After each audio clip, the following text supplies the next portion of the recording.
Hi friends, welcome to Sukanya kitchen. ಇನ್ನೇನು ಸಂಕ್ರಾಂತಿ ಹಬ್ಬ ಎಲ್ಲ ಹತ್ರ ಬರ್ತಾ ಇದೆಯಲ್ಲ, ಅದಕ್ಕೆ ನಾನೀಗ ತೊಗರಿಬೇಳೆ ಒಬ್ಬಟ್ಟು ಯಾವ ರೀತಿ ಮಾಡೋದಂತ ತಿಳಿಸ್ಕೊಡ್ತೀನಿ ಬನ್ನಿ ಫ್ರೆಂಡ್ಸ್. ಇದಕ್ಕೆ ನಾನು ಮೊದಲನೇದಾಗಿ ಸ್ಟವ್ ಆನ್ ಮಾಡ್ಕೊಂಡಿದ್ದೀನಿ. ಒಂದು ಪಾತ್ರೆ ಇಟ್ಕೊಂಡು ದೊಡ್ಡ ಚೆಂಬಲ್ಲಿ 1 ಚೆಂಬಾಗೋಷ್ಟು ನೀರು ಹಾಕ್ಕೊಳ್ತಾ ಇದ್ದೀನಿ. ನೀರು ಸ್ವಲ್ಪ ಬಿಸಿ ಆಗಬೇಕು ನಮಗೆ. ಇವಾಗ ನಾನು ಈ ಗ್ಲಾಸಲ್ಲಿ 2 ಗ್ಲಾಸ್ ಆಗೋಷ್ಟು ಇಲ್ಲಿ ತೊಗರಿಬೇಳೆನ ತಗೊಳ್ತಾ ಇದ್ದೀನಿ. ತಗೊಂಡಾದ್ಮೇಲೆ ಇದಕ್ಕೆ ನೀರು ಹಾಕಿ ನಾವು ಚೆನ್ನಾಗಿ 1-2 ಸರಿ ಆದ್ರೂ ವಾಶ್ ಮಾಡ್ಕೋಬೇಕಾಗುತ್ತೆ. ವಾಶ್ ಮಾಡ್ಕೊಂಡಾದ್ಮೇಲೆ ಇವಾಗ ನಾನು ನೀರಿನ ಜೊತೆಗೆ ಬಿಸಿಯಾಗಿರುವಂಥ ನೀರು ಜೊತೆಗೆ ತೊಗರಿಬೇಳೆನ ಹಾಕ್ಕೊಳ್ತೀನಿ. ನೀವು ತೊಗರಿಬೇಳೆ ಅಂತಂದೆಲ್ಲ ಕಡಲೆಬೇಳೆನೂ ಸಮೇತ ಮಾಡ್ಕೊಳ್ಬೋದು. ನಾನು ಇಲ್ಲಿ ತೊಗರಿಬೇಳೆಯಲ್ಲಿ ತೋರಿಸ್ತಾ ಇದ್ದೀನಿ.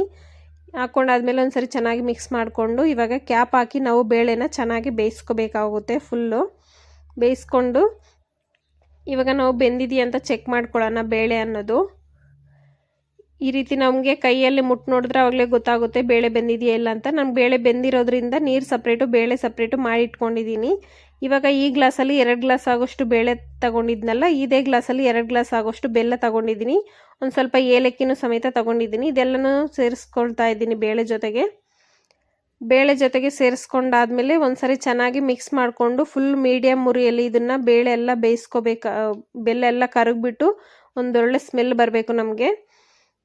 ಇವಾಗ ನಾನು ಬೇಳೆ ಸಪ್ರೇಟು ನೀರು ಸಪ್ರೇಟ್ ಮಾಡಿ ಇಟ್ಕೊಂಡಿದ್ನಲ್ಲ, ಈ ಇದು ರಸಮ್ಮು ಮಾಡ್ತಾರೆ. ಅದೊಂದು ಸಪ್ರೇಟ್ ವಿಡಿಯೋ ತೋರಿಸ್ತೀನಿ. ಇವಾಗ ನಮಗೆ ಬೆಲ್ಲ ಎಲ್ಲ ಕರಗಿದೆಯಾ ಅಂತ ಚೆಕ್ ಮಾಡ್ಕೊಳ್ಳೋಣ. ನೋಡಿ, ಇಲ್ಲಿ ಬೆಲ್ಲ ಎಲ್ಲ ಕರಗಿಬಿಟ್ಟು ನಮಗೆ ಒಳ್ಳೆ ಸ್ಮೆಲ್ ಬರ್ತಾ ಇದೆ. ನೀವು ಬೆಲ್ಲದಲ್ಲಿ ಏನಾದರೂ ಕಸ ಕಡ್ಡಿ ಇದೆ ಅನಿಸಿದ್ರೆ ಅದನ್ನು ಸಪ್ರೇಟಾಗಿ ನೀವು ಕರಗಿಸ್ಕೊಂಡು ಬೆಲ್ಲನ ಸೋದಿಸ್ಕೊಂಡು ಹಾಕ್ಕೋಬೇಕಾಗುತ್ತೆ. ನನಗೆ ಚೆನ್ನಾಗಿರುವಂಥ ಬೆಲ್ಲ ತೊಗೊಂಡಿರೋದ್ರಿಂದ ನಾನು ಡೈರೆಕ್ಟಾಗಿ ಹಾಕ್ಕೊಂಡಿದ್ದೀನಿ. ಇವಾಗ ಇದು ಫುಲ್ ತಣ್ಣಗಾಗಬೇಕು ನಮಗೆ. ಇಷ್ಟರೊಳಗಡೆ ನಾವು ಹಿಟ್ಟನ್ನೋದು ಕಲಿಸ್ಕೊಳ್ಳೋಣ. ಈ ಕಪ್ಪಲ್ಲಿ 1 ಕಪ್ ಆಗೋಷ್ಟು ಸೂಜಿ ರವೆ ತೊಗೊಂಡಿದ್ದೀನಿ. ಅರ್ಧ ಕಪ್ ಆಗೋಷ್ಟು ಇಲ್ಲಿ ಮೈದಾ ಹಿಟ್ಟು ತಗೊಳ್ತಾ ಇದ್ದೀನಿ. ಒಂದು ಸ್ವಲ್ಪ ಅರಶಿನ ಪುಡಿ, ಒಂದು ಸ್ವಲ್ಪ ಸಾಲ್ಟ್ ಹಾಕ್ಕೊಳ್ತೀನಿ. ಸ್ವೀಟ್ಗೆ ಯಾವುದೇ ಸ್ವೀಟ್ ಮಾಡಲಿ ಸ್ವಲ್ಪ ಸಾಲ್ಟ್ ಹಾಕಿದ್ರೆ ತುಂಬಾ ಚೆನ್ನಾಗಿರುತ್ತೆ ಟೇಸ್ಟ್ ಅನ್ನೋದು. ಹಾಕ್ಕೊಂಡು ಇದನ್ನು ಸ್ವಲ್ಪ ನೀರು ಹಾಕ್ಕೊಂಡು ಚೆನ್ನಾಗಿ ಕಲಿಸ್ಕೋಬೇಕಾಗುತ್ತೆ. ಅದು ನೀರು ಹಾಕಿ ಕಲಿಸ್ಕೊಳ್ಳೋದು ಸ್ವಲ್ಪ ವಿಡಿಯೋ ಅನ್ನೋದು ಸ್ಕಿಟ್ ಆಗಿದೆ. ಇವಾಗ ಈ ರೀತಿ ಕಲಿಸ್ಕೊಂಡಾದ್ಮೇಲೆ ಸ್ವಲ್ಪ ಎಣ್ಣೆ ಹಾಕ್ಕೊಂಡು ಮೇಲೆಗಡೆನೆ ಮಿಕ್ಸ್ ಮಾಡ್ಕೊಳ್ಳಿ. ನೋಡಿ, ಈ ರೀತಿ ನಮ್ಗೆ ಹಿಟ್ಟು ಅನ್ನೋದು ಚೆನ್ನಾಗಿ ಕಲಿಸ್ಕೊಳ್ಳೋದ್ರಿಂದನೇ ಇರುತ್ತೆ ಒಬ್ಬಟ್ಟು ಮಾಡೋದಂತೂ. ಇದಕ್ಕೆ ಎಣ್ಣೆನೂ ಸ್ವಲ್ಪ ಜಾಸ್ತಿನೇ ಹಾಕ್ಕೊಂಡು ಮಾಡ್ಕೊಳ್ಳಿ, ತುಂಬ ಚೆನ್ನಾಗಿ ಬರುತ್ತೆ. ಈ ರೀತಿ ಮೇಲೆಗಡೆ ಎಣ್ಣೆ ಎಲ್ಲ ಹಾಕ್ಕೊಂಡು ಮಿಕ್ಸ್ ಮಾಡ್ಕೊಳ್ಬೇಕು. ಲಾಸ್ಟ್ ಫೈನಲ್ ಆಗೂ ಸಮೇತ ಈ ರೀತಿ ಎಣ್ಣೆ ಹಾಕಿ ಮೇಲೆಗಡೆ ಎಲ್ಲ ಈ ರೀತಿ ಸ್ಪ್ರೆಡ್ ಮಾಡಿಬಿಟ್ಟು ಕ್ಯಾಪ್ ಹಾಕಿ ಇದನ್ನು ಸೈಡಿಗೆ ಎತ್ತಿಟ್ಕೊಳ್ಳೋಣ. ಇವಾಗ ಬೇಳೆ ಎಲ್ಲ ತಣ್ಣಗಾಗಿದೆಯಾ ಅಂತ ನೋಡ್ಕೊಳ್ಳೋಣ. ಬೇಳೆ ಎಲ್ಲ ತಣ್ಣಗಾದ್ಮೇಲೆ ಇದನ್ನು ನಾನು ಈಗ ಮಿಕ್ಸರ್ ಜಾರ್ಗೆ ಹಾಕ್ಕೊಳ್ತೀನಿ. ಸ್ವಲ್ಪನೇ ಮಿಕ್ಸರ್ ಜಾರ್ಗೆ ಹಾಕ್ಕೊಂಡು ಫುಲ್ಲು ನುಣ್ಣು ಪೇಸ್ಟ್ ಮಾಡ್ಕೊಂಡು ಬರಬೇಕಾಗುತ್ತೆ. ಫುಲ್ ಬಿಸಿ ಇರೋದನ್ನೆಲ್ಲ ತಣ್ಣಗಾಗಬೇಕು. ಇನ್ನೊಂದು ಸ್ವಲ್ಪ ಬಿಸಿ ಇದೆ ನನಗೆ, ಹಾಗೇನ ಹಾಕ್ಕೊಳ್ತಾ ಇದ್ದೀನಿ. ಇವಾಗ ನಾನು ಬೇಳೆಯಿಂದ ಸ್ವಲ್ಪ ನೀರು ತೆಗೆದಿಟ್ಕೊಂಡಿದ್ದೆ. ಇದಕ್ಕೆ ಏನಾದ್ರು ನಮಗೆ ಗಟ್ಟಿ ಅನಿಸಿದ್ರೆ ರುಬ್ಬೋವಾಗ ಇದೇ ನೀರು ಹಾಕ್ಕೊಂಡು ರುಬ್ಕೋಬೇಕಾಗುತ್ತೆ. ಸಪ್ರೇಟ್ ಬೇರೆ ನೀರು ಹಾಕ್ಕೊಂಡು ರುಬ್ಬಕ್ಕೆ ಹೋಗಬೇಡಿ. ಬೇಳೆಯಲ್ಲಿರುವಂಥ ನೀರು ಹಾಕಿದ್ರೇ ನಮಗೆ ಚೆನ್ನಾಗಿರುತ್ತೆ. ಇದೇ ರೀತಿ ನಾನು ಎಲ್ಲನೂ ರುಬ್ಕೊಂಡು ಬರ್ತೀನಿ. ನೋಡ್ತಿದ್ರಲ್ಲ, ಫುಲ್ ನುಣ್ಣಗಾಗೋ ರೀತಿ ರುಬ್ಕೊಂಡು ಬಂದಿದ್ದೀನಿ.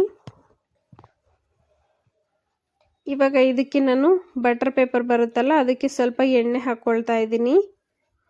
ಎಣ್ಣೆ ಹಾಕ್ಕೊಂಡು ಎಲ್ಲನೂ ಸ್ಪ್ರೆಡ್ ಮಾಡಿಕೊಂಡು ಈ ರೀತಿ ಇವಾಗ ಇದಕ್ಕೆ ಸ್ವಲ್ಪನೇ ಹಿಟ್ಟು ತಗೊಂಡು ಈ ರೀತಿ ಸ್ಪ್ರೆಡ್ ಮಾಡ್ಕೊಳ್ತೀನಿ.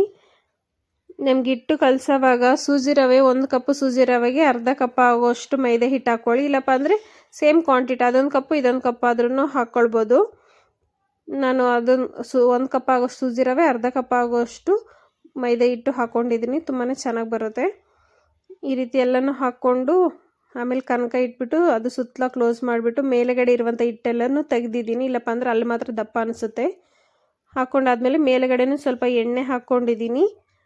ಆಮೇಲೆ ಈ ರೀತಿ ಸ್ವಲ್ಪ ತಟ್ಕೊಳ್ಬೇಕಾಗುತ್ತೆ. ತಟ್ಕೊಂಡಾದ್ಮೇಲೆ ಮೇಲೆಗಡೆ ವೈಟ್ ಪೇಪರ್ ಹಾಕ್ಬಿಟ್ಟು ಅದಕ್ಕೂ ಸ್ವಲ್ಪ ಎಣ್ಣೆ ಅಪ್ಲೈ ಮಾಡಿರಿ. ಈ ರೀತಿ ನೀಟಾಗಿ ಸ್ಪ್ರೆಡ್ ಮಾಡ್ಕೊಳ್ಬೇಕಾಗುತ್ತೆ. ನೀವು ವೈಟ್ ಪೇಪರ್ ಇದ್ದರೆ ವೈಟ್ ಪೇಪರಲ್ಲಿ ಮಾಡ್ಕೊಳ್ಳಿ. ಇಲ್ಲ, ನನ್ನ ಹತ್ರ ಸೀರೆ ಕವರ್ ಇತ್ತು, ಅದರಿಂದ ನಾನು ಅದರಲ್ಲೇ ಮಾಡ್ತಾಯಿದ್ದೀನಿ. ಈ ರೀತಿ ಎಲ್ಲನೂ ಸ್ಪ್ರೆಡ್ ಮಾಡ್ಕೊಳ್ಳಿ. ನಾವು ಎಷ್ಟು ತೆಳುವಾಗಿ ಅನಿಸುತ್ತೋ ಅಷ್ಟು ತೆಳುವಾಗೂ ಬರುತ್ತೆ. ತುಂಬಾ ಚೆನ್ನಾಗಿ ಬರುತ್ತೆ. ನೋಡ್ತಿದ್ರಲ್ಲ, ಎಷ್ಟು ನೀಟಾಗಿ ನಾವು ಕೈಯಲ್ಲಿ ಅಂತ ಇದ್ರೆ ಸಾಕು ಹಂಗೇ ಹೋಗ್ತಾ ಇದೆ. ತುಂಬಾ ಚೆನ್ನಾಗಿ ಬರುತ್ತೆ. ಈ ರೀತಿ ಎಲ್ಲನೂ ಮಾಡ್ಕೊಂಡಾದ್ಮೇಲೆ ಇವಾಗ ನಾನು ಮೇಲೆಗಡೆ ಕವರೆಲ್ಲ ತೆಗೆದುಬಿಡ್ತೀನಿ. ಮೇಲೆಗಡೆ ಕವರೆಲ್ಲ ತೆಗೆದುಬಿಟ್ಟಾದ್ಮೇಲೆ ಇವಾಗ ನಾನು ಮುಂಚೆನೇ ಸ್ಟವ್ ಮೇಲೆ ನಾನು ದೋಸೆ ಹೆಂಚು ಅನ್ನೋದು ಇಟ್ಕೊಂಡಿದ್ದೆ. ಅದಕ್ಕೆ ಎಣ್ಣೆ ಅನ್ನೋದು ಸ್ವಲ್ಪ ಸ್ಪ್ರೆಡ್ ಮಾಡ್ಕೊಳ್ಳೋಣ. ಎಣ್ಣೆ ಎಲ್ಲ ಸ್ಪ್ರೆಡ್ ಮಾಡ್ಕೊಂಡಾದ್ಮೇಲೆ ಇವಾಗ ನಾವು ಮುಂಚೆನೇ ತಟ್ಕೊಂಡು ಇಟ್ಕೊಂಡಿದ್ದಲ್ಲ ಅದನ್ನು ಒಬ್ಬಟ್ಟು ಅನ್ನೋದು ಹಾಕ್ಕೊಳ್ತೀನಿ.